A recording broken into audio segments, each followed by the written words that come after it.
নমস্কার সবাইকে, আশা করি সবাই ভালো আছেন। চলে আসলাম নতুন আর একটি ভিডিও নিয়ে। আজ তৈরি করে ফেললাম বাচ্চাদের জন্য রামেন। তবে সত্যি মজার একটি বিষয় হলো, রামেনটা আমি তৈরি করি নাই, তৈরি করেছে আমার বড় মেয়ে। বাচ্চারা যদি কিছু তৈরি করে দেয় তবে সত্যি খেতেও খুব ভালো লাগে।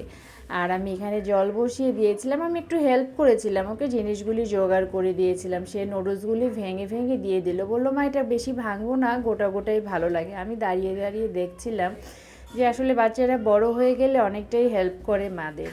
এখানে মশলাগুলি ছিল, সে সবগুলি নুডলসের মধ্যে দিয়ে দিল। আর এদিকে আলাদা করে মশলা তৈরি করছে। মশলা ছিল সেখানে সয়া সস দিয়ে দিল, বিট লবণ দিয়ে দিল, সামান্য মরিচের গুঁড়া দিয়ে দিল, সস দিয়ে খুব ভালো করে মিক্সড করে নেবে। বলছিল মা এই সসটা দিয়েই রামেনটা খুব বেশি মজা হয়। সসটা দেখতে কিন্তু সত্যি খুব লোভনীয় হয়েছিল। পরিমাণ মতো পানি দিয়ে সসটাকে ভালো করে গুলিয়ে নিল। এদিকে নুডলসটাও মোটামুটি সিদ্ধ হয়ে গেছে, সামান্য একটু চিনি ও লবণও দিয়ে দিল সসটার মধ্যে।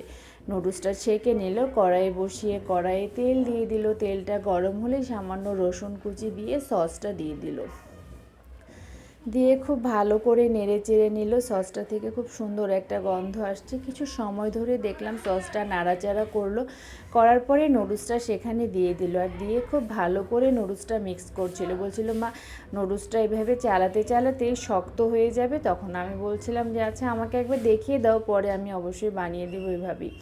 কিন্তু খুব মজা হয়েছিল, আমিও খেয়েছিলাম। আর রামেনটা প্রায় হয়ে গেছে। এদিকে আমাকে বললো মা একটু ডিমটা পোচ করে দাও, আমি পোচ করতে গেলে ফেটে যাবে।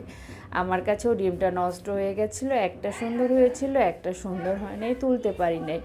নুডলসটা মোটামুটি তৈরি হয়ে গেছে, সে তুলে নিল, আমি ডিমটা পোচ করে দিলাম। বললো মা ডিম পোচ দিয়ে খেতে ভালো লাগে, আর আজকে আমরা একসঙ্গে সবাই বসে খাবো। প্রথমবার তৈরি করেছিল, অল্প করে তৈরি করেছিল, তবে সত্যিই খুব মজা হয়েছিল। আপনারাও চাইলে কিন্তু রামেন এভাবে তৈরি করে খেতে পারেন। আমার ভিডিওটি ভালো লাগলে লাইক কমেন্ট শেয়ার করে পাশে থাকবেন।